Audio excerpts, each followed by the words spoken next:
Oui, bonjour. Le doyen nous a demandé de vous présenter l'expérience qu'on avait eue avec Jérémy, qui est étudiant en D4, puisqu'on dit encore D4, avant que ça change, sur la rédaction d'un dossier clinique progressif. Alors, le but de la présentation d'aujourd'hui, c'est d'encourager le volontariat des étudiants parce que, j'insiste à nouveau, ça doit rester un volontariat. Je crois qu'on avait déjà discuté avec les étudiants, aussi avec Johan en particulier, que je ne vois plus, j'ai vu tout à l'heure.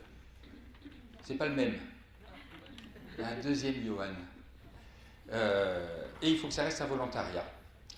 Il faut impliquer les médecins au cours du stage, les universitaires, mais aussi il y a beaucoup de praticiens hospitaliers qui sont très intéressés. Et puis augmenter la banque locale des DPC. Vous savez, la banque locale, qui est gérée par CIDES, il n'y a pas assez de dossiers pour entraîner nos étudiants. Il y a ceux des examens terminaux, mais bon, ils sont plutôt dans la discipline. Ils ne sont pas assez transversaux. On a fait des dossiers transversaux. Et puis il y a ceux des conférences d'internat, que j'ai oublié de rajouter ici. Alors, ça fait pas mal de dossiers pour s'entraîner pour les étudiants, mais il en manque encore. On aimerait augmenter nettement, et je remercie en tout cas pour ceux qui l'ont fait, l'hématologie, la médecine légale, gastro-entéro, qui a participé aussi, et la rhumato. Donc on voudrait augmenter le nombre de dossiers mis à la disposition de tout le monde. Alors, ce qu'on fait dans le service, donc j'accueille les étudiants, on leur distribue les objectifs de stage qu'ils doivent remplir eux-mêmes et qu'on regarde à la fin de façon contradictoire. On leur présente les réunions dans le service. Il y a des cours intégrés auxquels participent les étudiants, 1 à 2 heures toutes les semaines. Et puis, on fait des binômes et un tutorat, un binôme médecin-étudiant. Et on propose aussi aux étudiants, on leur dit en début de semestre, alors moi je le fais depuis des années, et j'ai pas eu beaucoup de succès, je sais, Emmanuel le fait aussi, hein, et de proposer de rédiger des dossiers cliniques. Et là, le but, c'est vraiment que ces dossiers cliniques, grâce à la banque locale, s'ils sont bien faits, on va en discuter, puissent être mis à la disposition de tous les étudiants, qui ne restent pas que dans les services. Alors, il y aura certainement d'autres expériences. Alors, on a eu, je disais, peu de succès, sauf avec Jérémy. Alors, là aussi, j'insiste, hein, j'en ai parlé au début, et il faut que ça reste devant toi. C'est Jérémy qui est venu me voir en me disant, c'est vrai, hein, j'ai fait un dossier, un cas clinique, j'aimerais en faire un dossier progressif, il va vous le présenter. Et puis après, vous donner ses impressions. Oui, donc très rapidement, hein, c'est pour montrer un peu l'esprit des dossiers cliniques vus par un étudiant. Donc, voilà, donc c'était une patiente que j'avais vue donc, en stage, et donc c'était un cas qui m'avait beaucoup intéressé. Et donc du coup, voilà, ça c'est l'énoncé du cas clinique. Voilà, rien de particulier, c'est une personne qui a une arthrite de cheville voilà, sans autres signes associés. Puis voilà, donc on pose une question, par exemple, les examens biologiques de première intention. Bon, voilà. Et en fait, ce qui est intéressant pour nous aussi, donc, quand on fait les cas cliniques, c'est par exemple de reprendre un peu la base des collèges et puis essayer de faire un petit topo très rapide en une diapo sur la question qu'on vient de poser. Enfin, je sais que moi j'aime bien ça, je trouve ça assez intéressant, assez ciblé. Donc, voilà donc, un exemple. Aussi, on peut faire, voilà, on peut intégrer de l'imagerie. Voilà, pareil. Et puis, donc, du coup, aussi des questions de thérapeutique. Voilà, donc on peut faire plein de choses. Et donc, du coup, bon, c'était surtout pour venir sur les intérêts par rapport pour l'étudiant. Donc, du coup, moi, je trouve que c'est très intéressant pour nous. Déjà, ça nous permet de voir des items, du coup, de façon différente que assis sur notre chaise à potasser les collèges, à faire des cas cliniques. C'est une approche beaucoup plus complexe et c'est très intéressant. Du coup, ce que ça nous force à faire donc, la synthèse donc, des dossiers. Oui, moi j'insiste sur le fait, c'est Jérémy qui a été chercher l'iconographie, c'est lui qui l'a sélectionné, c'est lui qui a pris qui a fait toutes les questions, hein. Oui, On les a corrigées ensemble, mais c'est toi qui as sélectionné les questions, qui as été chercher la biblio, la mettre en commentaire. Et donc du coup, il y a aussi ce côté-là de travailler avec un médecin, donc PU ou un PH. Et du coup, quand on a corrigé le cas clinique avec le professeur, c'était vraiment très intéressant de voir les erreurs que j'avais faites, les défauts de synthèse que j'avais par rapport au dossier. Et du coup, ça m'a beaucoup apporté. Alors, on n'a pas que stigmatisé les erreurs et les défauts, hein? Non, pas du tout. Ah bon? Et donc voilà, donc du coup, c'était vraiment très intéressant. Puis voilà, c'est vrai qu'on comprend mieux ce qu'on arrive à expliquer aux autres. Et puis voilà. Donc moi je pense qu'il faut saluer effectivement ce genre d'initiative. Le gros avantage donc, pour le service, c'est qu'on a des étudiants motivés. Hein, c'est eux, c'est Jérémy qui est venu me trouver. Et il y en a d'autres, on a même fait un second, je crois, depuis. Ça crée un véritable partage. Ça, on est plus proche des étudiants quand on partage certains objectifs, donc en particulier celui-là. Pour Lyon-Ouest, le gros avantage, c'est d'avoir des dossiers, et donc celui-là, qui a été d'ailleurs corrigé par le comité CIDES avec Gilles Rode, Isabelle Durieux et Laurent Argot, de façon à ce qu'il puisse être mis dans la banque locale sous le label, je crois qu'il y aura, Gilles, pas dire de bêtises, je crois qu'il y aura, ça sera identifié, hein, les dossiers faits par les étudiants. Voilà, alors si on fait le compte,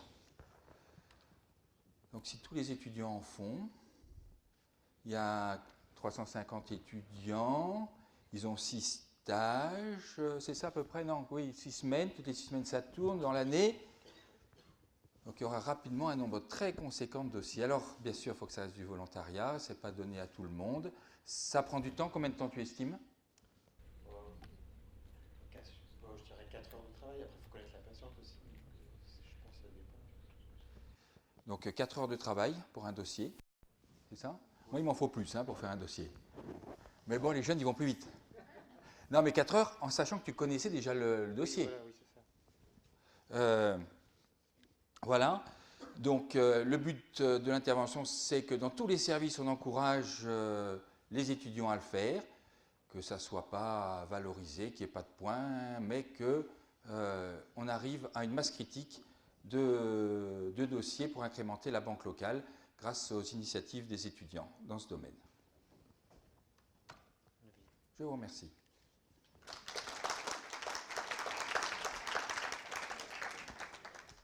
Merci beaucoup. J'avais des questions. Alors, Maurice Chavel.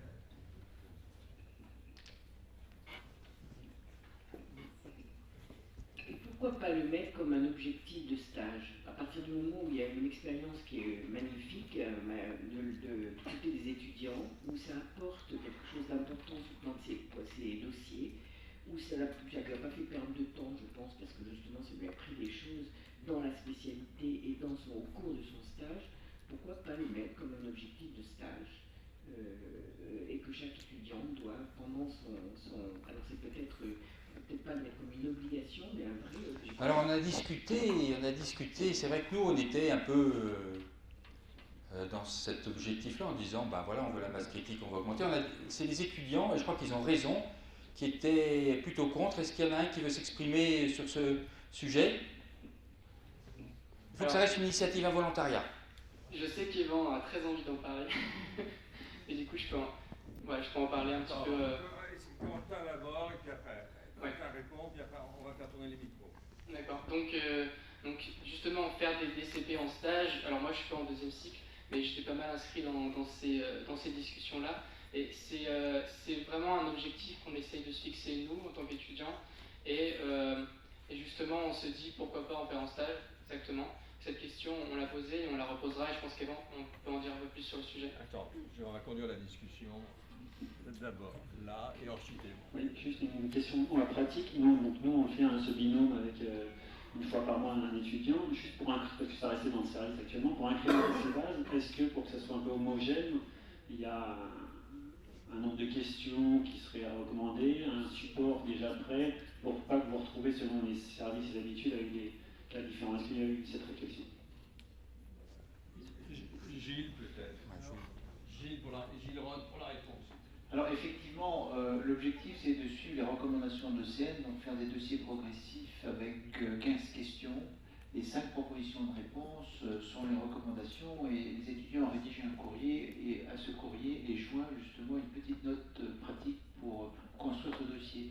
L'objectif c'est aussi aider l'étudiant à rentrer dans la procédure de l'examen de CI pour qu'ils comprennent comment on pose des questions et pour qu'ils puissent ensuite entre eux s'entraider en petits groupes pour imaginer les autres tiroirs, les autres types de questions qu'on peut imaginer à partir d'un énoncé. Alors on a quand même dit, pour que ça soit réaliste et réalisable, on accepte à partir de 7-8, hein, on a dit Gilles, hein, avec de 7-8 questions, avec 5 items par question. En pratique, effectivement, on le voit bien. Attends, il faut le micro parce que c'est enregistré. Effectivement, nous on fait ça sur 1 heure, c'est un étudiant qui présente et qui fait travailler les autres étudiants. Et donc sur 1 heure, on peut pas faire, on fait le maximum de questions si on veut que ça soit un peu interactif avec un petit rappel de cours. Donc ça sera peut-être limite pour incrémenter la base. Non, 7-8. La recommandation c'est 15 questions, mais 6 c'est bien. Et de toute façon, on invite les étudiants, on se réunit tous les mois, le petit comité CIDES, et on relit ces questions, on les corrige ensemble avec les étudiants, éventuellement on les améliore, mais comme celui qui a présenté s'inquiète très bien, et ensuite on le met dans la banque. Mais l'objectif c'est qu'il soit validé par les enseignants et des étudiants pour que véritablement la qualité pédagogique soit là. Yvan, oui. Alors c'était juste pour répondre par rapport aux objectifs de stage. Moi personnellement, on est pas mal d'étudiants au niveau de l'IPE à être totalement pour le fait que ça intègre un des objectifs, comme actuellement certains stages nous demandent de faire des cas cliniques. Le seul élément je pense qu'il faut prendre en compte, c'est le fait que ça prend un tout petit peu plus de temps, vraiment de faire attention à ce qu'il soit, on va dire, de bonne qualité, travailler avec un médecin, un interne, universitaire, puis le faire valider. Ça prend un peu plus de temps que la clinique qu'on fait, on va dire, juste la veille pour le lendemain. Puis après, je ne peux plus rien dire parce que tout a été dit. Encore une fois, l'herbe est coupée. Non, oui, c'est un peu ça. C'est vrai qu'il y a 2 manières de faire vraiment dans le stage. Parce que des fois, on nous demande de faire des cas cliniques. Au final, donc, on les fait et on les voit ensemble avec les externes, les médecins, et on les corrige sur place. Et du coup, je trouve que ça, c'est beaucoup moins formateur que de faire un cas clinique, d'être binômé avec un médecin et de le relire avant, de le corriger, d'apporter des éléments nouveaux et éventuellement après de le présenter à la communauté. D'autres questions ? Merci beaucoup.